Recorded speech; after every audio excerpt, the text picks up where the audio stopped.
নমস্কার। যুক্তি তর্ক সঙ্গে অর্কই আপনাদের স্বাগত। আপনাদের সঙ্গে আমি অর্কপ্রভ সরকার।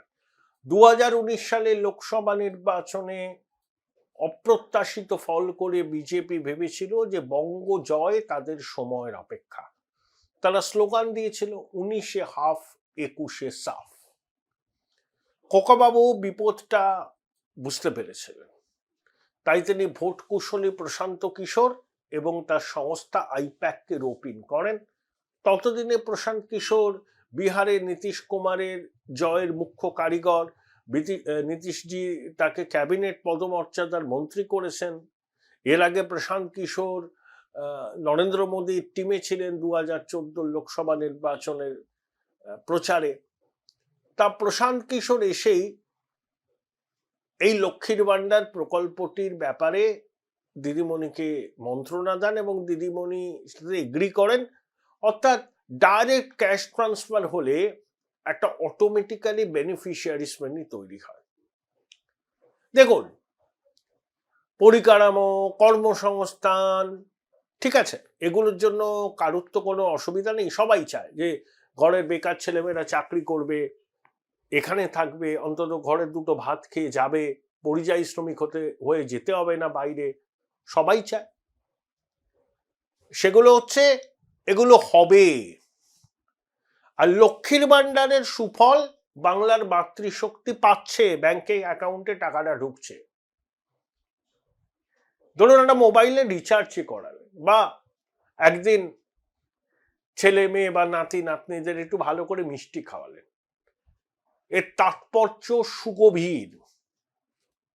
কেউ যদি এই তাৎপর্য বুঝতে না পারে, সেটা তাদের অক্ষমতা।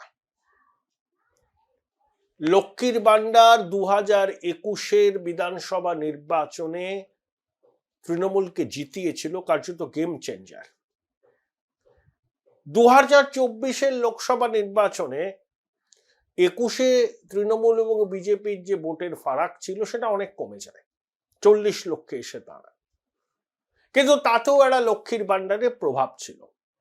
এবং সম্প্রতি সি ভোটার এবং ইন্ডিয়া টুডে গোষ্ঠী যে সমীক্ষাটা করেছে সর্বভারতীয় স্তরে, মুড অফ দ্য নেশন, তারা প্রতি 6 মাস অন্তর করে, সেখানে তারা বলছে যে বিজেপির ভোট শতাংশ ইতিমধ্যে 3% বেড়ে 39 থেকে 42 হয়েছে। তারা লোকসভা নির্বাচনকে মাপকাঠি করে সমীক্ষা করেছে, সেখানে বলেছে তারা বিজেপি 287টা আসন এককভাবে পেতে পারে এই মুহূর্তে ভোট হলে, আর এনডিএ 352। তাহলে লোকসভার নিরিখে বিজেপির পার্সেন্টেজ অফ ভোট যদি ইতিমধ্যেই 3% বাড়ে, নির্বাচনের আগে আরো 2-3% বাড়বে না তার কি কোনো গ্যারান্টি আছে? এখনই ঘাড়ের কাছে নিঃশ্বাস ফেলছে বিজেপি। তাহলে লক্ষ্মীর ভান্ডার ঠিক আছে, তার সুফল তৃণমূল পেয়েছে, মাতৃশক্তি উপকৃত হয়েছে। আমি কিন্তু লক্ষ্মীর ভান্ডারের বিরোধী নই, কিন্তু কাঞ্চন মল্লিকের স্ত্রী যদি লক্ষ্মীর ভান্ডার পান, কর্পোরেট অফিসে উঁচু পদে চাকরি করেন, মোটা অঙ্কের বেতন পান, সেই এক্সিকিউটিভ যদি লক্ষ্মীর ভান্ডারের সুবিধা নেন, তাহলে আমি তার বিরোধী। কাদেরকে দেয়া হবে তার সুনির্দিষ্ট রূপরেখা দরকার, কারণ ধার করে করে এই লক্ষ্মীর ভান্ডার চালাতে গিয়ে কোষাগারে চাপ পড়ছে এবং আমাদের করের টাকা এবং ধারের টাকা দিয়ে এটা হচ্ছে। যদি টার্গেটেড বেনিফিশিয়ারি হয় লক্ষ্মীর ভান্ডার, অবশ্যই স্বাগত। কিন্তু বঙ্গেশ্বরী এসব অঙ্ক টঙ্ক তো বোঝেন না, তিনি ভোটের অঙ্ক। সবাইকে দাও, হাত উপর করে দাও। মা বোনেরা, আপনারা লক্ষ্মীর ভান্ডার পাচ্ছেন, বিজেপি আসলে এগুলো বন্ধ করে দেবে। এই যে ভোট অন অ্যাকাউন্ট বাজেট হবে, অবশ্যই লক্ষ্মীর ভান্ডারের বরাদ্দ বাড়বে। কত বাড়বে আমি স্পেকুলেট করতে চাইছি না। আমি শুনেছিলাম দিদিমণি আমলাদের বলেছিলেন 2000 টাকা করে দেওয়া হোক। এবার আমলারা আটকে উঠেছিলেন। তবে বিশ্বাস নেই দিদিমণিকে, বলেই দিতে পারেন ওই 2000 টাকা ধার করো, লক্ষ্মী সেন আছে তো, গৌরী সেন আছে তো, টাকা চলে আসবে। তারপরে পরে কি হবে কে জানে। আমি তো শপথ নিই চতুর্থবারের জন্য, আমার পরিবার তো দুধে ভাতে থাকুক, ভাইপো মাল কামাক, ভাইয়েরা ফুলে পেঁপে উঠুক,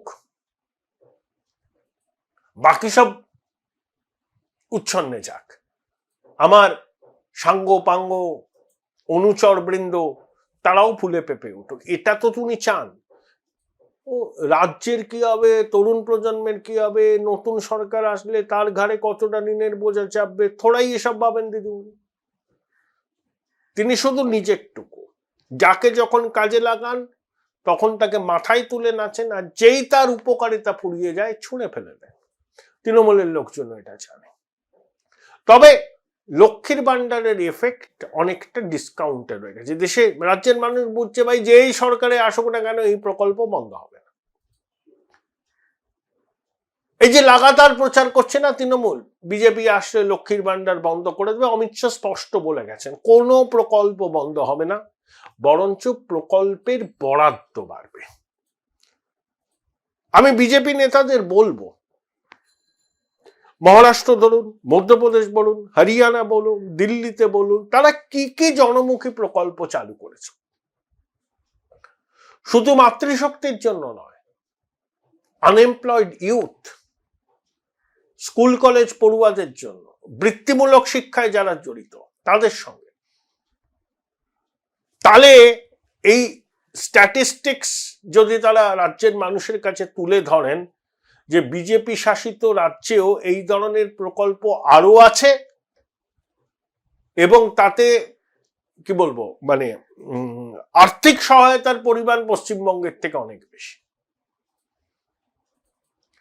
এবং তারা লক্ষ্মীর ভান্ডার তো রাখবেনি, মানে নাম পরিবর্তনে অন্নপূর্ণা ভান্ডার হতে পারে, সরস্বতীর ভান্ডার হতে পারে, আমি এটা আন্দাজে বললাম, আমি জানি না, একবার শুনেছিলাম অন্নপূর্ণার ভান্ডার হতেই পারে, নামটা খারাপ নয়। বরাদ্দ 1 টাকা হলেও বাড়বে, কারণ লক্ষ্মীর ভান্ডারকে কাউন্টার বিজেপিকে করতেই হবে এবং বিশ্বাসযোগ্য ভাবে করতে হবে।